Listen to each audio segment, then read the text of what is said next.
नमस्कार साथियों, welcome to class again सबकी कक्षा में आप सभी का स्वागत है। आज हमारा 9th सेशन है और आज हम लोग कंटिन्यू करने वाले हैं बायोलॉजी में जो हमने चैप्टर शुरू किया था लाइफ प्रोसेसेस। इसके अंदर के जो टॉपिक है रेस्पिरेशन, इसमें हम लोग आज पढ़ने वाले हैं respiration in animals. Respiration in animals के ऊपर हम लोग डिटेल में चर्चा करने वाले हैं कि आखिर ये एनिमल्स में रेस्पिरेशन किस प्रकार से होता है। रेस्पिरेशन इन एनिमल्स, तो डिफरेंट एनिमल्स हैं, जैसे कि यूनिसेल्युलर एनिमल्स हैं, जैसे मल्टी सेल्युलर एनिमल्स हैं, लाइक अर्थवर्म हमारा, एक्वेटिक एनिमल्स हुआ, या फिर जो इंसेक्ट्स हुआ, या फिर अदर लैंड एनिमल्स जो हुआ, ये सब अलग अलग तरह से रेस्पिरेशन करते हैं। इनका मोड्स ऑफ रेस्पिरेशन अलग अलग है। तो वही अगर हम लोग यूनिसेल्युलर एनिमल्स की बात करें, जैसे कि अमीबा हुआ, ये रेस्पिरेशन करता है bye simple diffusion of gas. Gas का डिफ्यूजन करता है थ्रू इट्स सेल मेम्ब्रेन, और ये रेस्पिरेशन करता है यूनिसेल्युलर एनिमल्स में। वहीं अगर हम लोग अर्थवॉर्म्स की बात करें, जो कि सॉइल में रहता है, ये अपने स्किन को यूज करता है और इसी स्किन के थ्रू ये एब्जॉर्ब करता है ऑक्सीजन फ्रॉम द एयर और रिमूव करता है carbon dioxide through the same skin. तो इस तरह से जो एनिमल जैसे कि अर्थवॉर्म्स हो गए, इसमें रेस्पिरेटरी ऑर्गन्स जो हैं वो हमारा स्किन हो गया। वहीं जो एक्वेटिक एनिमल्स हैं, जैसे कि जो पानी में रहने वाले जीव हैं, जैसे कि फिश हुआ, प्रॉन हुआ, मुशल्स हुआ, इन सब के पास एक स्पेशल ऑर्गन्स होता है जिसको कि हम लोग गिल्स कहते हैं। तो इसी गिल्स के थ्रू ये एक्सट्रैक्ट करता है डिजॉल्व्ड ऑक्सीजन को फ्रॉम द वाटर, और जो कार्बन डाइऑक्साइड है उसको रिमूव आउट करता है फ्रॉम देयर बॉडी। तो एक्वेटिक एनिमल्स में गिल्स प्रेजेंट होता है फॉर रेस्पिरेशन। वही जो इंसेक्ट्स होता है, जैसे कि हमारा ग्रासहोपर हुआ, कॉकरोच हुआ, हाउस फ्लाई, मॉस्क्यूटोज, इसमें टाइनी होल्स प्रेजेंट होते हैं जिसको कि हम लोग स्पाइरेकल्स बोलते हैं। उनके बॉडी में प्रेजेंट होता है ये स्पाइरेकल्स, और जो एयर ट्यूब होता है उसको हम लोग ट्रेचिया बोलते हैं। तो ये उनके रेस्पिरेटरी ऑर्गन्स हैं, स्पाइरिकल्स जो कि टाइनी होल्स कहलाता है, और जो ट्यूब है, एयर ट्यूब है, उसको हम लोग ट्रेचिया बोलते हैं। तो ये मिल करके इंसेक्ट्स में रेस्पिरेशन में इन्वॉल्व करता है, ये हेल्प करता है। वही अगर हम लोग लैंड एनिमल्स की बात करें, जैसे कि ह्यूमंस हुआ, बर्ड्स हुआ, लिजर्ड, डॉग्स, फ्रॉग्स, ऐसे ही बहुत सारे एनिमल्स हैं, तो इसमें प्रेजेंट होता है लंग्स फॉर रेस्पिरेशन। तो अगर हम फ्रॉग की बात करें, तो फ्रॉग जो है, चूंकि ये पानी में भी रहता है और इधर लैंड में भी रहता है, तो ये जो है ब्रीथ करता है by lungs as well as skin. Skin और लंग्स दोनों की मदद से ये ब्रीथ कर सकता है फ्रॉग। तो ये तो कुछ एग्जाम्पल हुआ जिसमें कि हम लोग मोड्स ऑफ रेस्पिरेशन को हम लोग देखें। तो एक्चुअली होता क्या है, तो गैसेस का एक्सचेंज होता कैसे है। अगर हम लोग ह्यूमंस का एग्जांपल है, जो कि एक मल्टी सेल्यूलर एनिमल्स हैं या मल्टी सेल्यूलर ऑर्गेनिजम्स हैं, तो ह्यूमंस में क्या होता है कि ये एयर को इनहेल किया जाता है, एयर को इनहेल किए और ये वाला एयर पहुंचा हमारे लंग्स में। तो लंग्स में प्रेजेंट होता है एल्वियोली। इस तरह से ये एल्वियोली प्रेजेंट होता है जहाँ की एक्सचेंज ऑफ गैसेस होता है। ऑक्सीजन जो है इस कैपिलरी ट्यूब को दे देता है, जहाँ की ये ब्लड फ्लो होते रहता है, तो ये ऑक्सीजन का उधर एक्सचेंज हो जाता है, और वहीं दूसरे तरफ जो कार्बन डाइऑक्साइड रिच वाला ये ब्लड था, उनसे ये कार्बन डाइऑक्साइड ले लेता है, और इस एल्वियोली से ये वापस पहुंच जाता है हमारे इधर लंग्स में, और लंग्स से हम इसको एक्सहेल कर देते हैं, तो बाहर की तरफ हम फेंक देते हैं। ये जो ऑक्सीजन है, ये ऑक्सीजन ले करके गया, मतलब हार्ट जब पंप किया ब्लड को, तो ये ऑक्सीजन रिच एयर जो है हर एक सेल्स तक पहुंचा, हर एक ऑर्गन्स तक पहुंचा। वहाँ रेस्पिरेशन प्रोसेस होता है और as by product carbon dioxide release होता है, और ये कार्बन डाइऑक्साइड को वापस ये जो वेंस हैं, ये कार्बन डाइऑक्साइड को वापस ये वेंस के थ्रू, ब्लड के थ्रू ये वापस हार्ट में आता है, और फिर ये एल्वियोली के पास जाकर के ये CO2 का एक्सचेंज हो जाता है। तो इस तरह से ह्यूमंस में या फिर जो मल्टी सेल्यूलर एनिमल्स हैं, उधर एक्सचेंज ऑफ गैसेस होता है। तो once the air enters the skin, एक बार जब स्किन में या फिर लंग्स में एयर इंटर कर गया, तो ब्लड इस एयर को एब्जॉर्ब कर लेता है। एब्जॉर्ब द ऑक्सीजन और इनको ट्रांसपोर्ट कर देता है to various tissues of the animals, animals के वेरियस टिश्यूज तक इनको पहुंचा देता है। ब्लड जो है ये कार्बन डाइऑक्साइड को भी पीक करता है फ्रॉम द टिश्यू और ये वापस लेके आता है टू द स्किन या फिर लंग्स तक, ताकि इनको बाहर फेंक सके इनटू द एयर। तो कुछ कॉमन चीजें हैं, all the respiratory organs have some common features, कुछ कॉमन फीचर्स होता है सारे रेस्पिरेटरी ऑर्गन्स में। तो रेस्पिरेटरी ऑर्गन जैसे कि वो हमारे स्किन था ना, स्किन हो गया, लंग्स हो गया, तो ये सब हमारा रेस्पिरेटरी ऑर्गन्स, या फिर वो उधर हमारा गिल्स था। तो इन सब में जो ये रेस्पिरेटरी ऑर्गन्स हैं, इन सब में कुछ कॉमन फीचर्स होते हैं। तो ये कॉमन फीचर्स क्या क्या हैं? तो पहला कॉमन फीचर्स तो ये कि इनके पास लार्ज सरफेस एरिया होता है ताकि ये ऑक्सीजन को ऑब्टेन कर सके। तो पहला ये कि इनके पास लार्ज सरफेस एरिया होता है। दूसरा ये कि इनका वॉल्स जो है काफी थिन होता है ताकि डिफ्यूजन इजीली हो सके, मतलब कि एक्सचेंज ऑफ रेस्पिरेटरी गैसेस वो आसानी से हो सके। O2 और CO2 का एक्सचेंज जो है या डिफ्यूजन जो है वो आसानी से हो सके। और तीसरा ये है कि जो ये रेस्पिरेटरी ऑर्गन्स है जैसे कि स्किन हुआ, गिल्स हुआ, लंग्स हुआ, इसमें काफी ज्यादा रिच ब्लड सप्लाई होता है, ब्लड सप्लाई काफी अधिक होता है for transport of respiratory gases, ताकि रेस्पिरेटरी गैसेस का ट्रांसपोर्ट हो सके। तो ये कुछ कॉमन फीचर्स हैं जो कि सारे रेस्पिरेटरी ऑर्गन्स में हमें देखने को मिलता है। Since amount of oxygen dissolved in water to carry out respiration is low, चूंकि जो amount of dissolved oxygen है वाटर में ताकि रेस्पिरेशन कैरी आउट किया जा सके वो काफ़ी ज़्यादा लो होता है as compare to the amount of oxygen present in the air. तो इसीलिए जो रेट ऑफ ब्रीदिंग होता है ना and respiration in aquatic animals वो काफ़ी ज़्यादा फास्ट होता है देन दी टेरेस्ट्रियल एनिमल्स। तो एक्वेटिक एनिमल जो पानी में रहने वाले जीव होते हैं उसमें रेट ऑफ रेस्पिरेशन अधिक होता है एज कम्पेयर टू जो लैंड के ऊपर एनिमल्स होते हैं। तो हम लोग इस लंग्स के फंक्शनिंग के बारे में देख लिए कि लंग्स किस तरह से ये ऑक्सीजन को ऑब्टेन करता है, फिर एक्सचेंज होता है आरबीसी के साथ। ये आरबीसी इस ऑक्सीजन को लेके जाता है डिफरेंट ऑर्गन्स तक, डिफरेंट टिश्यूज तक, फिर वहाँ रेस्पिरेशन प्रोसेस होता है। इस रेस्पिरेशन प्रोसेस में फिर ये CO2 जो है ये CO2 हमारा प्रोड्यूस होता है और इस CO2 को ये वापस लेकर के जो ब्लड है लेकर के आता है इसी लंग्स तक और फिर हम एक्सहेल कर देता है। तो इधर से हमारा एक्सहेल होता है और इधर से हमारा इनहेल होता है। इस तरह से हमारा ये एल्वियोली है। आरबीसी किस तरह से ये जो हमारा ब्लड है ये हमारा एल्वियोली है लंग्स का, और इसी एल्वियोली में ये CO2 और O2 का एक्सचेंज होता है विद द ब्लड स्ट्रीम। इस ब्लड स्ट्रीम से ये हमारा CO2 और ऑक्सीजन का एक्सचेंज होता है। हाउ द लंग्स वर्क ये हम लोग अभी जस्ट देख लिए कि लंग्स किस तरह से काम करता है। तो इसके बारे में हम लोग डिटेल में चर्चा करेंगे अगले वाले लेक्चर में, लंग्स किस तरह से काम करता है ह्यूमंस में, जब हम लोग चर्चा करेंगे रेस्पिरेशन इन ह्यूमन बींग्स में रेस्पिरेशन किस प्रकार से होता है इस बारे में जब हम लोग डिस्कस करेंगे तो उसमें हम लोग लंग्स के फंक्शनिंग के बारे में, लंग्स किस तरह से काम करते हैं उस बारे में हम लोग डिटेल में चर्चा करेंगे। बाकी अभी के लिए तो बस ये है कि ये इस तरह से आर्टरी से आया और ये हमारा वेन में, तो जो इधर हमें एयर सेक्स देखने को मिलता है ये एल्वियोली, तो इधर में ही ये ऑक्सीजन और कार्बन डाइऑक्साइड का इस तरह से एक्सचेंज हो रहा होता है। तो ये डायग्रामेटिक रिप्रेजेंटेशन है। बाकी हम लोग इनके फंक्शनिंग के बारे में अगले लेक्चर में डिटेल में चर्चा करेंगे। अभी के लिए हम लोग बस ये चर्चा करते हैं कि ये रेस्पिरेशन अमीबा में कैसे होता है। तो ये जो अमीबा है ये पानी में रहता है, पानी में रहने वाला जीव है। ये यूज करता है डिजॉल्व्ड ऑक्सीजन को फॉर रेस्पिरेशन, रेस्पिरेशन के लिए ये डिजॉल्व्ड ऑक्सीजन को यूज करता है।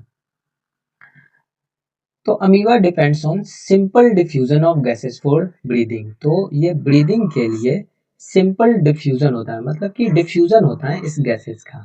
तो सिंपल डिफ्यूजन जो होता है गैसेस का फॉर ब्रीदिंग, इसी डिफ्यूजन प्रोसेस से गैस अमीबा के अंदर जाता है और ये जो ऑक्सीजन रिच एयर अंदर गया ये फिर रेस्पिरेशन करता है।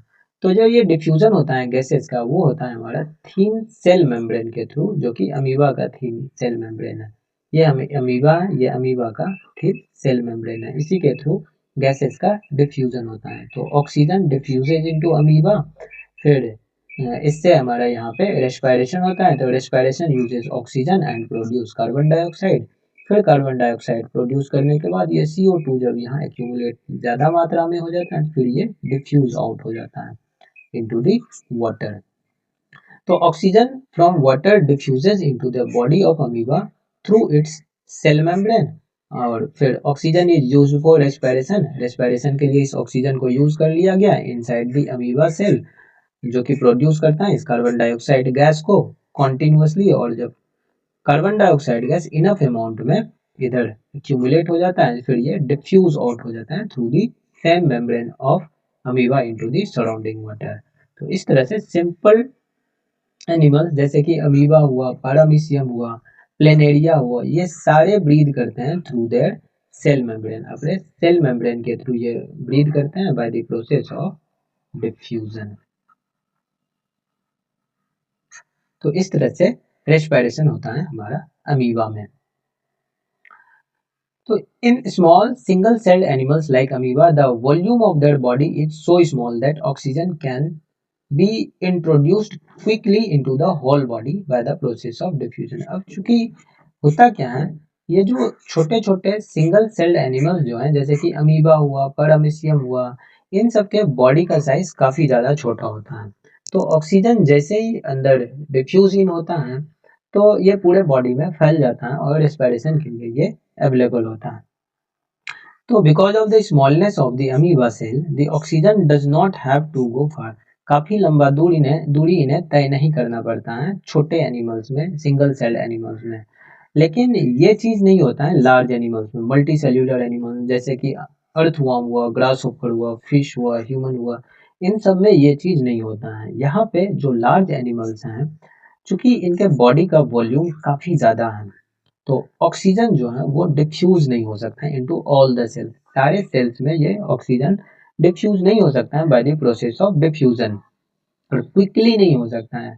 मेन बात ये है ऐसा इसलिए because in these cases the oxygen has to travel, इस केस में ऑक्सीजन को बहुत दूर ट्रेवल करना पड़ता है। In fact a very large distance to reach each and every cells of the body।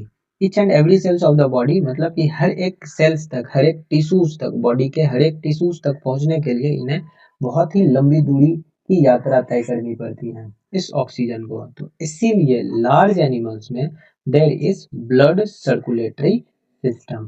तो जो मल्टी सेल्यूलर एनिमल्स होते हैं, जो बड़े एनिमल्स होते हैं, उसमें ब्लड जो है, ब्लड सर्कुलेटरी सिस्टम हमारा इन्वॉल्व होता है, हमारा प्रेजेंट होता है। तो इसी ब्लड सर्कुलेटरी सिस्टम के थ्रू कैरी किया जाता है ऑक्सीजन को to all the parts of the body quickly and remove carbon dioxide, और फिर कार्बन डाइऑक्साइड को रिमूव किया जाता है इसी सर्कुलेटरी सिस्टम की मदद से। तो एक ऐसा एस्टिमेट्स है कि अगर डिफ्यूजन प्रोसेस से ये ऑक्सीजन मल्टी सेल्यूलर एनिमल्स में डिफ्यूज होता तो ऑक्सीजन को करीब करीब 3 साल का वक्त लग जाता हमारे लंग्स से हमारे टोज तक पहुंचने में। तो इसीलिए हम कह सकते हैं कि ये अगर 3 साल में ऑक्सीजन पहुंचेगा हमारे टोज तक तो मामला बहुत गंभीर हो जाने वाला है। तो इसीलिए जो है ना, इस वजह से सर्कुलेटरी सिस्टम की जरूरत है जो मल्टी सेल्यूलर एनिमल्स हैं। तो diffusion is insufficient, that is slow process to meet the oxygen requirement of large multi cellular organisms. तो जो ये बड़े मल्टी सेल्यूलर ऑर्गेनिजम्स होते हैं उसमें ये जो डिफ्यूजन प्रोसेस है वो एक इनसफिशिएंट प्रोसेस है और स्लो प्रोसेस भी है। और इस स्लो प्रोसेस से ऑक्सीजन रिक्वायरमेंट जो है लार्ज मल्टी सेल्यूलर एनिमल्स का वो मीट नहीं हो पाएगा। तो क्यों नहीं मीट हो पाएगा? क्योंकि इनके बॉडी का वॉल्यूम काफ़ी ज़्यादा बड़ा है, काफ़ी ज़्यादा वॉल्यूम है। So big that oxygen can not diffuse into all the cells of the human body quickly, और इस वजह से हमें सर्कुलेटरी सिस्टम की ज़रूरत होती है। एक्चुअली ह्यूमन ब्लड जो होता है इसमें कंटेन होता है एक पिगमेंट जिसको कि रेस्पिरेटरी पिगमेंट हम बोलते हैं, और ये होता है हेमोग्लोबिन।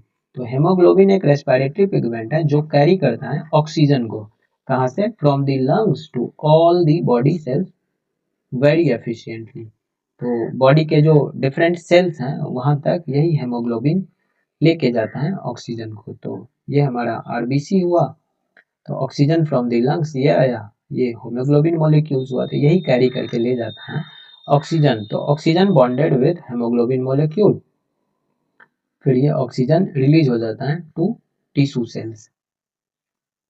तो अब हम लोग देखते हैं रेस्पिरेशन इन अर्थवॉर्म। अर्थवॉर्म में रेस्पिरेशन किस प्रकार से होता है ये हम लोग देखते हैं। अर्थवॉर्म में रेस्पिरेशन जो है मतलब कि जो एक्सचेंज ऑफ गैसेस हैं ये होता है इनके स्किन के through. That is respiratory surface of an earthworm is its skin. तो रेस्पिरेटरी सरफेस जो है अर्थवॉर्म में वो इनका स्किन है। तो skin of an earthworm is quite thin, ये काफ़ी ज़्यादा पतला होता है इनका स्किन, और फिर मॉइस्ट भी होता है, और ब्लड सप्लाई भी काफ़ी बढ़िया होता है इनके स्किन में, अर्थवॉर्म के स्किन में। तो इसीलिए जो अर्थवॉर्म है वो एब्जॉर्ब करता है ऑक्सीजन को। ऑक्सीजन को एब्जॉर्ब करने के बाद चूंकि ब्लड सप्लाई काफ़ी बढ़िया होता है अर्थवॉर्म्स में, तो ये ब्लड इस ऑक्सीजन को कैरी करके लेके जाता है to the different parts of the body, और फिर वहाँ रेस्पिरेशन होता है। रेस्पिरेशन में कार्बन डाइऑक्साइड रिलीज होता है, और ये कार्बन डाइऑक्साइड को वापस यही वाला ब्लड जो है लेके आता है स्किन तक, और स्किन से ये डिफ्यूज आउट हो जाता है। तो इस तरह से carbon dioxide produced is carried back by the blood which is expelled by skin, जो कि स्किन के द्वारा एक्सपेल कर दिया जाता है। तो इस तरह से अर्थवॉर्म में और लीचेस में जो गैसियस एक्सचेंज होता है वो होता है through their thin and moist skin. इनके थिन और मॉइस्ट स्किन के थ्रू गैसेस का एक्सचेंज होता है। वही अगर हम लोग रेस्पिरेशन इन फिश देखें, फिश में अगर हम लोग रेस्पिरेशन देखें तो फिश में जो रेस्पिरेशन के लिए रेस्पिरेटरी ऑर्गन्स होता है वो है हमारा गिल्स। तो इस गिल्स के थ्रू ब्रीदिंग होता है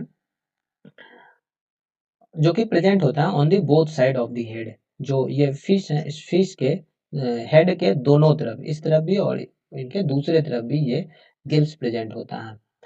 तो ये फिश जो है ब्रीद करता है by taking in water through its mouth. इनके मुंह के थ्रू ये वाटर पहुंचता है, और ये वाटर पास होता है इस गिल्स के ऊपर से। तो water flows over the gills, और फिर जब ये वाटर पास होता है थ्रू द गिल्स, तो गिल्स जो है ये एक्सट्रैक्ट कर लेता है सारे डिजॉल्व ऑक्सीजन को फ्रॉम दिस वाटर। इस वाटर में जितना भी डिजॉल्व ऑक्सीजन है उसको ये ऑब्टेन कर लेता है, और the water then goes through the gills slit, और फिर ये गिल स्लिट के थ्रू जो है वाटर ये बाहर की तरफ हो जाता है, और इस तरह से डिजॉल्व ऑक्सीजन से ऑक्सीजन को एक्सट्रैक्ट कर लिया जाता है। The extracted oxygen is absorb by the blood. इनके ब्लड के द्वारा ये एक्सट्रैक्टेड ऑक्सीजन को एब्जॉर्ब कर लिया जाता है, and carried to all the parts of the fish. Fish के जो डिफरेंट बॉडी पार्ट्स हैं उसमें इसको कैरी करके ले जाया जाता है। बाकी जो कार्बन डाइऑक्साइड प्रोड्यूस हुआ as as by product of respiration, उसको ब्लड के थ्रू ये कैरी करके लेके चले जाता है इनटू द गिल्स, और गिल्स से ये फिर ये एक्सपेल कर देता है इनटू द सराउंडिंग वाटर। और इस तरह से गैसेस का एक्सचेंज होता है, मतलब रेस्पिरेटरी गैसेस का एक्सचेंज होता है फिश में थ्रू दी गिल्स। इनके गिल्स से ये रेस्पिरेशन प्रोसेस फिश में होता है, या फिर जो एक्वेटिक एनिमल्स हैं उसमें होता है। तो साथियों आज के लिए बस इतना ही।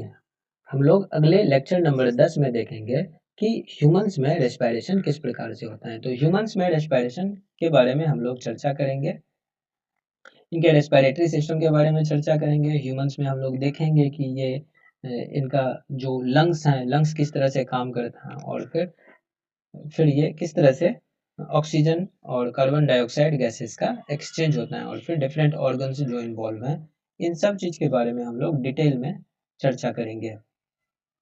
फिर हम लोग एक एक्सपेरिमेंट के बारे में भी चर्चा करेंगे, बट मोस्ट प्रोबेबली वो हमारा लेक्चर नंबर शायद 11 हो या 12 हो। उस लेक्चर में हम लोग एक एक्सपेरिमेंट के बारे में देखेंगे, जिसमें कि हम लोग ये फाइंड आउट करने की कोशिश करेंगे कि जो ये कार्बन डाइऑक्साइड है वो प्रोड्यूस होता है रेस्पिरेशन में।